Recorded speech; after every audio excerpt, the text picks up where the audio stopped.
আজকে ছোট বোনের জামাইদের বাসায় আসলাম, কি কি খাইলাম সবই রইল আজকের ব্লগে। আসসালামু আলাইকুম গাইস, আমি রাকিব ব্লগার্স। আজকে আপনাদের মাঝে নতুন একটা ভিডিও নিয়ে চলে এসেছি, আশা করি ভালো আছেন। আর আমি কিভাবে ভালোই থাকবো, আমার ভিডিওতে ভিউ যায় না। আজকে ঢাকা হাজারীবাগের উদ্দেশ্যে আবার রওনা দিলাম। এদিকে কিন্তু আমি একা না, আমার সাথে আছে আমার ফ্যামিলি। বড় নদীতে আসার পরে নৌকাটা হলো ছোট, লাভ হইতাছে খালি, আর সবাই পাইতাছে বয়।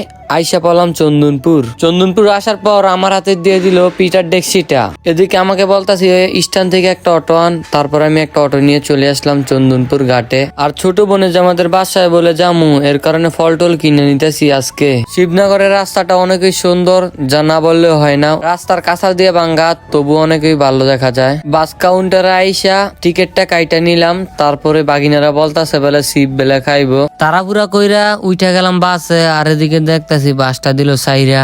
ভাই বাটেশ্বর রাস্তার কথাটা বলতেই হবে আজকে আপনাদের মাঝে। বাটেশ্বর রাস্তাটা ঠিক করার জন্য সবার কাছে অনুরোধ রইল, মেঘনাবাসী বাস দিয়ে এখান দিয়ে কোনো রুগী মানুষ যাইতে পারবে না।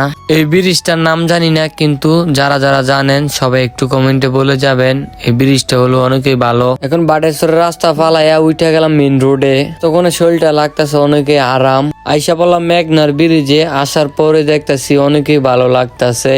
আর আজকে ক্যামেরাম্যান না থাকার কারণে আপনাদেরকে ফুল ভিডিও দিতে পারি নাই। এখন চলে আসলাম গোলস্থান। আর অনেকে বলবেন ভাই গোলস্থানের ভিডিওটা কো, কারণ গোলস্থানে আমার মাথার ভিতর দিয়ে রাখছিল পিটার ডেক্সি। তারপর ছোট বোনে আমাদের বাসা থেকে চলে আসলাম লেকে। জায়গাটা অনেকই সুন্দর এবং অনেকে আনন্দ বাজনা হয় প্রতিদিনই মনে হয়। এখানে ফিলিংসটা ভাই লাগতেছে অনেকই ভালো, কারণ আমিও বলতাছি গান। একটু শুনেন কি গান বলতেছে ভাইয়েরা।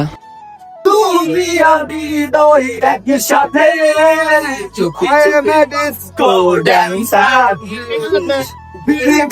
আজকের ভিডিওটা এতটুকু। সবাই ভালো থাকবেন, সবাইকে জানাই আল্লাহ হাফেজ।